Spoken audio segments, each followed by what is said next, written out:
You know, when you have trauma, life's like a roller coaster. You go through phases where you're going to try as hard as you can and do everything you can, and you really care and you have goals. It's always something that just rips it out from underneath you, and then it sends you on a spiral down where you feel like you can't get back up, but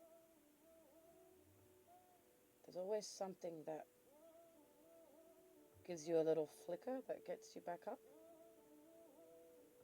Like you can be, you know, crawling across the broken glass in the dark, in the cold, and you'll be ready to give up.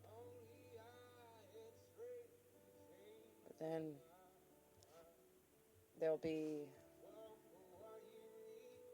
a memory or a person or something that just sparks inside of you that reminds you of, you know, who you are and why you're there, and you get back up and it all starts again. And that's the cycle that someone with trauma lives in.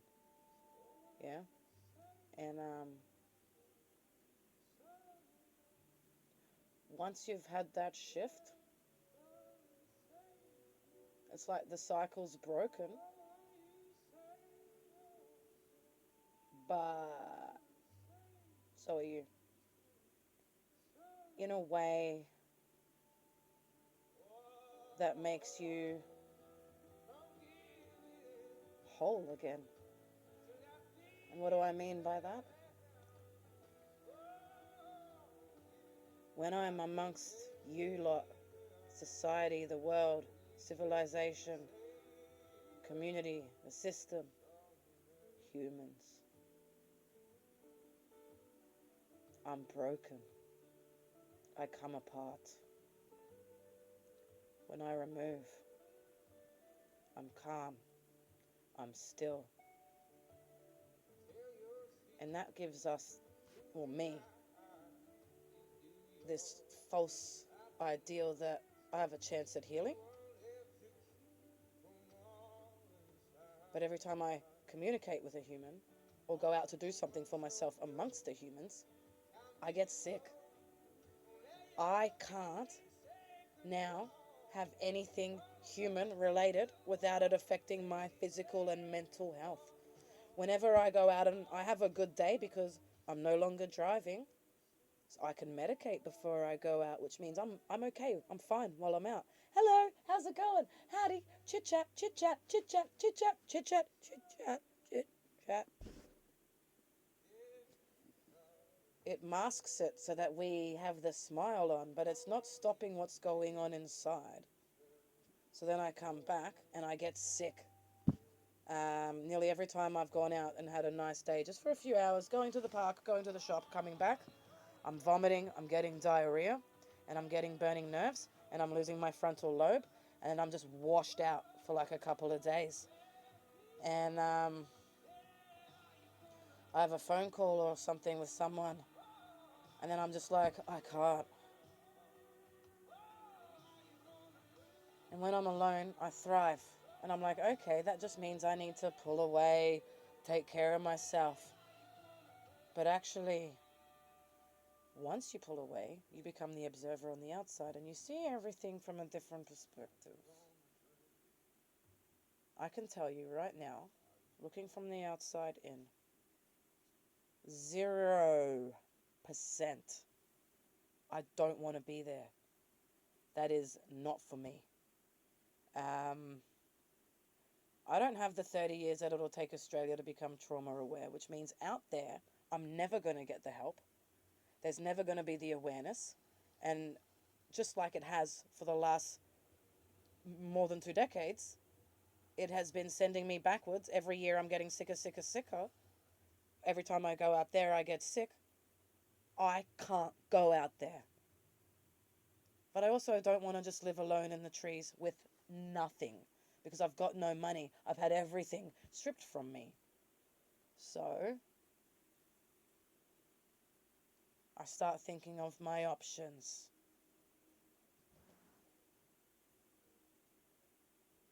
I'm looking at you all and I'm like, we have kids graduating high school. I want to get a gun. And they do. They get a badge and a gun and a taser and they're telling us what to do.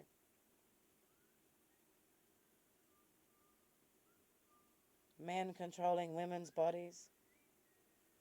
Whites superior over all the other races. Humans can just go up to an animal, fucking kill it, turn it inside out, wear it as a hat, eat its fucking nuts. Like,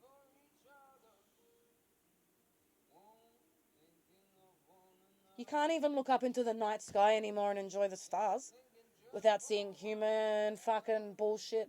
Those satellite things, whatever they are, that look like fucking UFOs.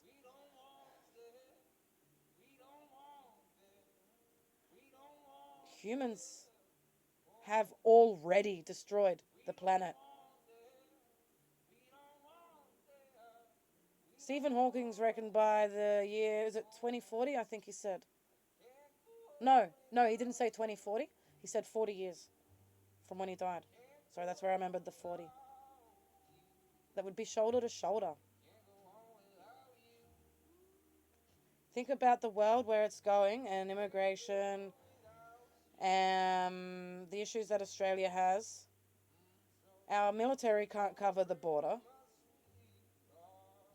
The police are teenagers who can't control all the other teenagers who are now taking over the fucking all the essays and stuff.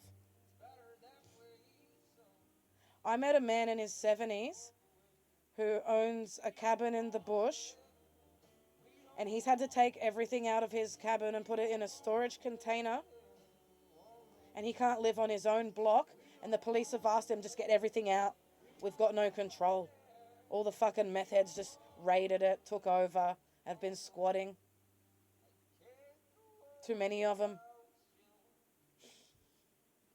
Oh well. See, the real news comes from the people, not on mainstream. And I don't need to go around Australia to keep seeing the state that it's in. North Queensland, the wheat belt, foundation of our country. Have a look what's going on up there. You would not even think it's Australia.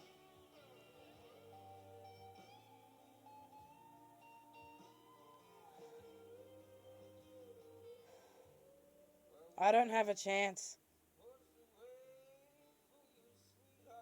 Besides my trauma, I'm a minority.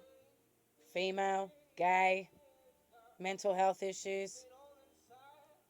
In your eyes, I'm a conspiracy theorist. Because anyone who thinks the government is dodgy is considered delusional. That's literally given as an example when you look up the definition. So,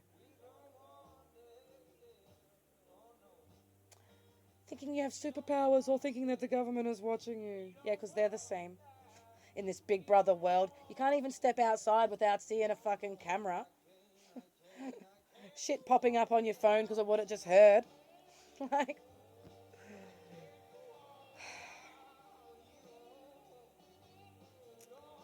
so this world isn't safe unless you are a rich, white, homophobic, straight man.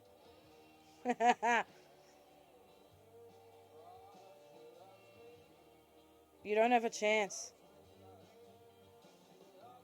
Even when you look at the politicians, when they're all fighting, don't you find it so funny when they're all just like ripping into each other like hypocrites across the stand when they're having those debates? That's a popcorn event. Who's going to spill the most diarrhea today? It's funny. But if you actually watch a lot of the guys, the white old dudes, whenever there's a woman, a person of color, like they will, it's like you can see it in their eyes and their body language. It's almost like they're just humoring that person.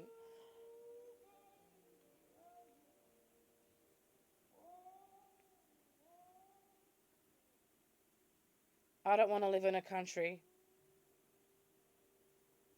that lets pharmaceuticals run my health. Men tell me what to do with my body. Humans don't even blink at the feelings of an animal. Even people who own animals, what we're doing to them. They they drink, sleep, eat, shit, and exist at our mercy. I don't want to live in a world where people go, yeah, it's so fucked up. But I can't look. Or I don't want to watch this. It's too disturbing.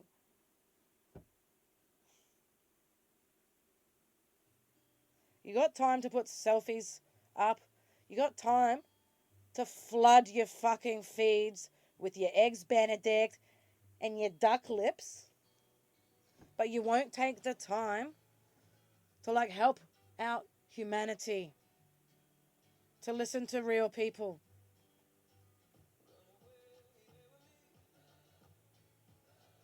People with trauma get treated the way that people with autism were and probably still are, because it's still new to a lot of people. Adults with autism will know that growing up, there's a lot of abuse and trauma just because they weren't understood and they were treated like shit and judged and outcasted and bullied and ignored and neglected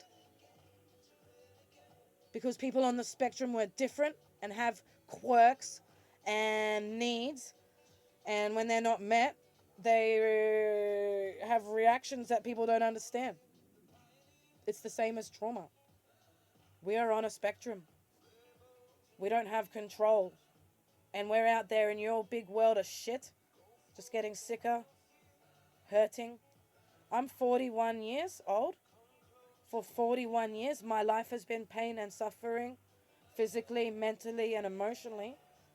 And my soul has reached its dead end. It's not like, oh, I've got nowhere to go. I'm so lonely. I don't have anyone. I need this. Nah, I'm nothing. When I was in China, I saw a man drop dead in front of me, and we all stepped over him. He had just punched his wife square in the face. So about 50 dudes just jumped on him, and he was dead within seconds. And I just, is he dead? Oh, I felt nothing. I'm not some like creep. I didn't get off on it. But I just felt like I didn't care, and the world's probably better without a man who's punching his wife flat in the face, so who cares? Like, I don't care. I'm not the sort of person who's going to go out and hurt anyone, but I am the one who will fight till my death if anyone comes at me. And I'm not going to go out breaking big laws. The little laws I've tried to break haven't even worked. No one gave a shit that I did that to the car. I haven't yet recorded a phone call where it's got people's names on it, so no one cares about that. And I found out it's not even illegal to burn the Australian flag, so I'm not intending to do any crimes that are gonna require me to be anywhere. Any crimes that I do will be like the ones I just mentioned, phone calls and, stuff online. And I'm okay, because I would love to go into a courtroom to defend that. But while I'm doing the channel, the only other thing I'm going to do, and I know this is going to be weird to a lot of you, but is I'm going to accelerate my symptoms into a terminal illness. Because when you have things wrong with you, you need to do certain things to take care of them, to get better. And you need to avoid certain things so they don't get worse and become fatal. That's what I'm doing. Because I want to accelerate my time here. I don't want to be here, but I'm not suicidal. I'm not going to run around. I'm not manic. I'm not going to kill myself. I have things I want to accomplish before I go. But I want to get the ball rolling. So if I get told that eating certain foods are going to hurt me and kill me, I'm going to stock up. If there's certain things that I can't do that are gonna be bad for me, I'm gonna do them, and I'm gonna let this kill me for real, because that's my fate, and I don't want to drag it out anymore.